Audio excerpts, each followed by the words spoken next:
নমস্কার। আরও একটি নতুন ভিডিও নিয়ে আপনাদের সামনে উপস্থিত হলাম। আশা করছি আমাদের এই ভিডিও আপনাদের খুব ভালো লাগছে এবং আপনারা এনজয় করছেন। আমরা আপনাদের এনজয়মেন্ট এবং আপনাদের রেসপন্স পেয়ে আমরাও অত্যন্ত অভিভূত।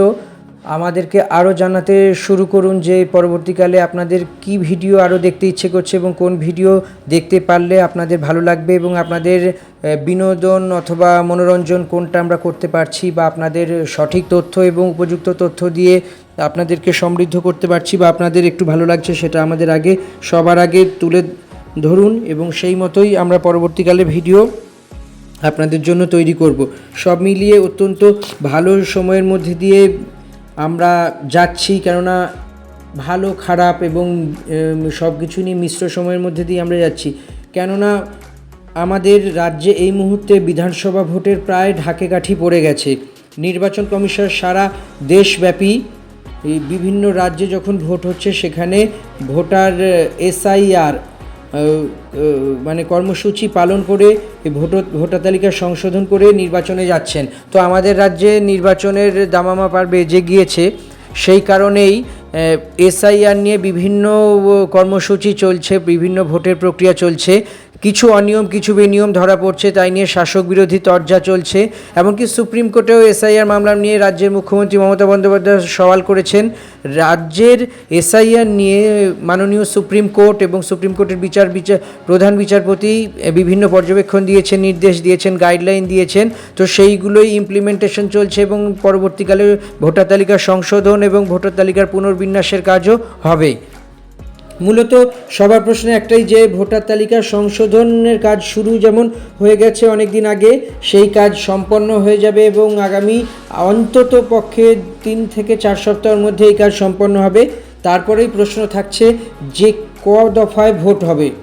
গতবার আমরা দেখেছি 7 দফায় ভোট হতে, বিধানসভা ভোট 7 দফায় হয়েছে, লোকসভা ভোটও প্রায় তেমনই হয়েছে, বিভিন্ন ক্ষেত্রেই পঞ্চায়েত ভোটও দফায় দফায় হয়েছে।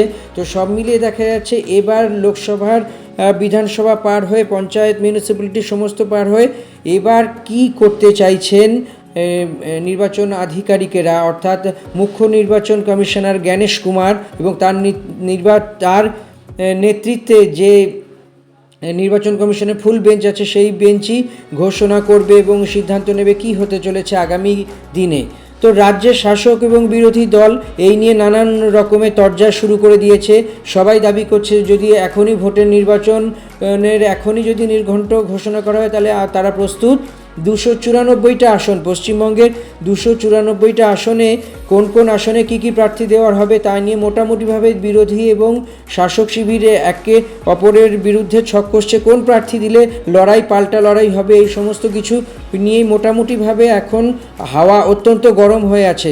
সব মিলিয়ে বলা যেতে পারে যে শাসক বিরোধী যেই যা দাবি করুন না কেন, ভোটের ময়দানে মানুষই হলো সেখানকার ম্যান অফ দ্য ম্যাচ এবং মানুষের রায় নির্বাচিত হবে আগামী দিনের সরকার। মানুষের রায় গড়ে উঠবে আগামী দিনে পশ্চিমবঙ্গের নতুন প্রজন্ম। তো সব মিলিয়ে বলা যেতে পারে একদিকে কেন্দ্রের শাসক দল বিজেপি, অন্যদিকে রাজ্যের শাসক দল তৃণমূল কংগ্রেস, অন্যদিকে কংগ্রেস, বাম ফ্রন্ট অর্থাৎ CPM, CPIM, CPM liberation, SUC থেকে শুরু করে অন্যান্য নির্দল প্রার্থীরাও আছে, সবাই এখন ওয়ার্ম আপ ম্যাচ করছে। তারা গা ঘামাচ্ছে এবং কখন মাঠে নামতে হবে সেই মতো করেই তারা অত্যন্ত চাতুরতার সঙ্গে চাতুর্যের সঙ্গে মাঠে নামবে। সব মিলিয়ে বলা যেতে পারে যে পরিবেশ এখন অত্যন্ত টান হয়ে আছে। এই টান পরিবেশের মধ্যে দিয়েই আরও সুন্দর ও সুরক্ষিতভাবে বিভিন্ন রকম দিক দিয়ে শুরু হবে নানান দিক এবং একই সঙ্গে বলা যেতে পারে যে লোকসভা ভোটের প্রচার এবং প্রচারের বিন্যাস যেমন ছিল বিধানসভা ভোটের ক্ষেত্রেও কি তাই। লোকসভা ভোটের ইস্যু অন্য থাকে, বিধানসভা ভোটের ইস্যু অন্য থাকে, তাই লোকসভা ও বিধানসভা ভোটের আঙ্গিক সম্পূর্ণরূপে আলাদা আর ভোটারদের চরিত্রও আলাদা। এই সমস্ত কিছু নিয়েই দেখা যেতে পারে যে আগামী দিনে এখন জল্পনা হচ্ছে ভোটে নির্ঘণ্ট নির্বাচন কমিশনের এসআইআর সংশোধিত তালিকা প্রকাশ কত তাড়াতাড়ি ঘোষণা করে এবং সেই মতোই নির্বাচনের দিকে এগোবে বিভিন্ন রাজনৈতিক দলগুলি এবং সাধারণ মানুষও মুখিয়ে বসে আছে। 5 বছর পর ফের একটি সরকারকে নির্বাচিত করার দায়িত্ব তাদের কাঁধে চাপবে। আগামী দিনে আগামী 5 বছর রাজ্যের রাজনীতি ঠিক কোন খাতে বইবে সেটিও অত্যন্ত গুরুত্বপূর্ণ বিষয় হয়ে দাঁড়াবে। সবথেকে বড় বিষয় হলো যে এই যে বিধানসভা ভোট, এই বিধানসভা ভোটের এক একটা দলের কী ইস্যু হবে। যেমন এই মুহূর্তে তৃণমূল কংগ্রেস জানিয়ে দিয়েছে বা তৃণমূল কংগ্রেসের এটা ব্যাপারই হলো যে তারা একলা চলবে, কারোর সঙ্গে জোট নয়, তারা একাই 294টা আসনে প্রার্থী দেবে এবং যেহেতু তাদের তৃণমূল স্তরে সংগঠন আছে তাই সেই সংগঠনকে কাজে লাগিয়ে বিগত নির্বাচনের মতো এবারেও বাজিমাত করবে বলেই মনে করা হচ্ছে। অন্যদিকে কংগ্রেস জানিয়ে দিয়েছে পরিষ্কার করে 294টা রাজ্যের যে বিধানসভা আসন আছে 294টা বিধানসভা আসনে কংগ্রেস একাই লড়বে, কংগ্রেস কারোর সঙ্গে যাবে না। এই নিয়েই প্রশ্নবাণ তুর্কি নানা রকমের জল্পনা চলছে। অন্যদিকে তৃণমূলের বহিষ্কৃত বিধায়ক ভরতপুরের বিধায়ক হুমায়ুন কবির তার নতুন দল জনতা উন্নয়ন পার্টি তৈরি করেছেন এবং সেখান নিয়েই বিভিন্ন দলকে, যেমন আব্বাস সিদ্দিকির দল সিপিএম কংগ্রেস বিভিন্ন দলকে আমন্ত্রণ জানিয়েছে যে তার সঙ্গে জোট করতে এবং ধর্মনিরপেক্ষ একটা সরকার গড়ে তোলার জন্য জোর সওয়াল করছে। এদিকে অন্যদিকে দেখতে পাওয়া যাচ্ছে যে আব্বাস সিদ্দিকির আইএসএফ অর্থাৎ ইন্ডিয়ান সেকুলার ফ্রন্ট গতবার ভাঙড় আসনটি পেয়েছে, বেশ কয়েকটি আসনে বামেদের সঙ্গে জোট করে প্রার্থী দিয়েও তাদের ভাগ্যে শিকে ছিঁড়েছে ভাঙড়ের আসনটি। আব্বাস সিদ্দিকির ভাই পীরজাদা আব্বাস সিদ্দিকির ভাই নওশাদ সিদ্দিকি ভাঙড় আসন থেকে নির্বাচিত হয়েছিলেন। তার 5 বছরের শাসনকালে কি পেয়েছেন ভাঙড়বাসী এবং কি আরও কি পেতে পারতেন তাই নিয়ে নানা রকমের কল্পনা শুরু হয়েছে। অন্যদিকে বিধানসভায় কংগ্রেস এবং বামেরা শূন্য, সেই শূন্যের তকমা কি এবার ঘোচাতে পারবে? এবার কি অন্য কিছু হবে নাকি না এবার আবার একই ইতিহাসের পুনরাবৃত্তি হবে? সব নিয়ে মোটের ওপর বিরাট অবস্থা তৈরি হচ্ছে রাজ্য রাজনীতিতে। বলা যেতে পারে যে কি হতে চলেছে, কি হবে, এই সমস্ত বিষয়গুলোই নতুন করে নতুন আঙ্গিক তৈরি করবে। জীবনের নানান দিকগুলো নানান দিকের সঙ্গে সংগঠিত হবে, জীবনের প্রতিটি ক্ষেত্রেই তৈরি হবে আরও নতুন করে। ক্ষমতায় কারা আসবে, কারা জোর টক্কর দেবে, এই সব নিয়েই চলছে ব্যাপক বিশ্লেষণ, চুলচোরা বিশ্লেষণ এবং চুলচেরা বিশ্লেষণের মধ্যে দিয়েই কি হতে চলেছে, কি হবে এবং নানান সমস্যার সমাধান একই সঙ্গে দেখতে পাওয়া যাবে।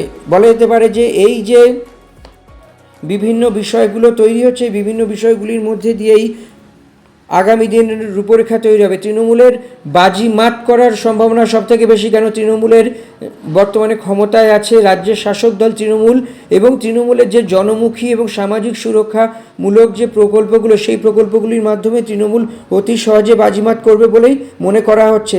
সব মিলিয়ে দেখা যাক যে আগামী দিনে কি হতে চলেছে, সেটা সময়ই বলবে।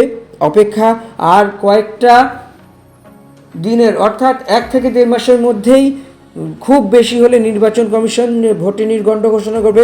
অন্তত ভোটে নির্ঘণ্ট ঘোষণা করার প্রায় 21 দিন পরেই প্রথম দফার ভোট নির্বাচিত হবে, প্রথম দফার ভোট গ্রহণ করা হবে এবং বলা যাচ্ছে যে এবারের ভোট কি হবে। রাজ্য নির্বাচন কমিশন সূত্রে জানতে পারা গিয়েছিল যে এবারের রাজ্য নির্বাচন কমিশনের পক্ষে কেন্দ্রীয় নির্বাচন কমিশন ফুল কমিটির কাছে, ফুল বেঞ্চের কাছে আবেদন জানানো হবে যাতে রাজ্যে এক দফায় নির্বাচন হয়, কিন্তু পুরো বিষয়টি কেন্দ্রীয় নির্বাচনের আওতায়, কেন্দ্রীয় নির্বাচনের বিচারাধীন। তবে কেন্দ্রীয় নির্বাচন কমিশনার জ্ঞানেশ কুমার এবং তার দল, তার টিম কি সিদ্ধান্ত নেবেন, কি করে হবে, সেই সমস্ত কিছুই এখন তাদের বিচারাধীন আছে। তো এখন এই সমস্ত বিষয় নিয়ে নানান দিকে জল্পনা উঠবে, কিন্তু শেষ কথা বলবে সময়ই। তাই সমস্ত কিছু সময়ের গর্ভতেই ছেড়ে দেওয়া উচিত। ক দফায় নির্বাচন হবে সেটা ঘোষণা করবে নির্বাচন কমিশনই, যেটা আজ থেকে কয়েক সপ্তাহের মধ্যেই জানতে পাওয়া যাবে। ইতিমধ্যেই আপনাদের অভূতপূর্ব সাড়া পেয়ে আমরা অভিভূত হয়েছি। তাই আমাদের ভিডিও যদি আপনাদের ভালো লেগে থাকে, আমাদের ভিডিওগুলিকে আপনি লাইক করুন, কমেন্ট করুন এবং চ্যানেলটি সাবস্ক্রাইব করে দিন। সঙ্গে সঙ্গে বেল আইকনটি ক্লিক করুন যাতে পরবর্তী ভিডিও নোটিফিকেশন অতি সহজেই পান।